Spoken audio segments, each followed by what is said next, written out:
ראש השנה, תשע"ה, היה אמור להיות ראש השנה שחור מבחינת ישראל. בעצם האיומים הלא קונבנציונליים של מחבלים, של טרור, האיומים הקטנים והמציקים כביכול, היו אמורים להפוך ליום אחד לאיום אסטרטגי, כשכל זה קורה בעזרת המנהרות קודם כל מרצועת עזה. כמה עשרות מנהרות שנחפרו מבעוד מועד, שנים קודם, משם היו אמורים לצאת מחבלים בכל הקיבוצים, בכל היישובים, לחטוף אנשים.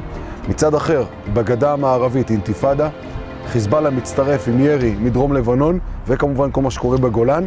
והנה מדינה שכביכול הצבא שלה אמור להיות מוכן לכל התרחישים, חוטף בכל הזירות ומזדעזע. זה היה אמור להיות זעזוע.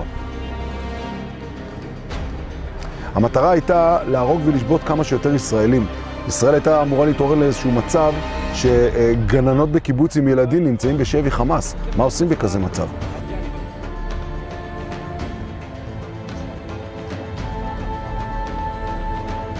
זה דבר שהיה משתק פה בעיקר את דעת הקהל, היה מכניס פה להלם את ההנהגה לכמה ימים, ובכמה ימים אפשר היה, על פי כל הערכות, היה לראות לראשונה מאז הסוגיה הפלסטינית והסכסוך הישראלי-פלסטיני עניין קיומי למדינת ישראל.